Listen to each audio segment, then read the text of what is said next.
এইটাই তো সেই ছেলেটা, আমার ক্রাশ। ওর ছবি তোর ফোনে কেন? তো ক্রাশ মানে এটা তো আমার বড় ভাই। সিরিয়াসলি এটা তোর বড় ভাই? হ্যাঁ। Oh my god, okay I got it. আমার কাজ অর্ধেক কাজ।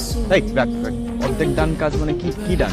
অর্ধেক ডান মানে ও তোর বড় ভাই, ওর সম্পর্কে খোঁজ খবর তো নিতে হবে না, কারণ ও ভালো ফ্যামিলির ছেলে।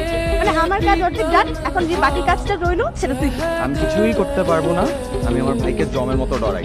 এসব কথা বলে কোনো লাভ নাই। তুই আমাকে তোর ভাইয়ের সাথে সেটিং করার দিবি, এটা মা। কি মুসিবতে পড়লাম। চল রাখ যে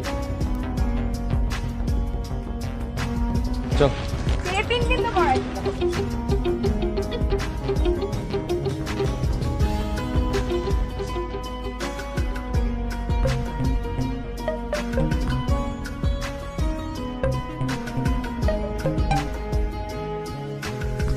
जिसने पूछा हमसे बिछड़े यार का, जिसने पूछा हमसे बिछड़े यार का, उसको सीने से लगा कर रो पड़े, उसको सीने से लगा कर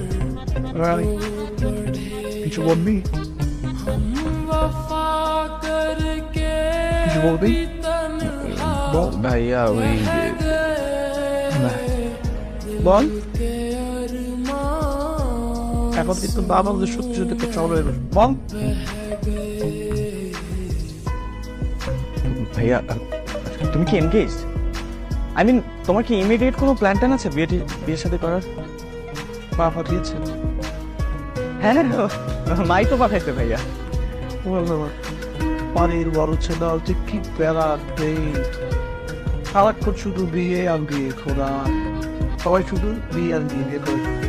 এর জন্যই আমি ভাইয়া মানে বাড়ির বড় ছেলে হইনি। प्यास बन कर আচ্ছা ভাইয়া তুমি আবার মানে মাকে কিছু জিজ্ঞেস করো না। আরে তুমি যে বিয়েতে রাজি না সেটা আমি মাকে টেকনিক্যালি বুঝাই দেবো, তুমি কিছু বলো না। হ্যাঁ ঠিক আছে, আমি বুঝাই বলবো। হ্যাঁ ভাইয়া তুমি বলো। प्यार के किस्से अधूरे रह गए। শোন, আমার ভাইয়া এখন বিয়ের সাথে চিন্তা ভাবনায় নাই, তুইও তোর এইসব চিন্তা ভাবনা মাথা থেকে বাদ দে প্লিজ। আমি কি বলছি যে আমি বিয়ে করব? দেখ আমি ক্রাশ খাইছি, আমার এই ছেলেকে লাগবে, এই ছেলে তোর ভাই, তুই ওখানে। আজব কথা, আমার ভাই কি সুপার মার্কেটের প্রোডাক্ট যে লাগবে বললেই চলে আসবে?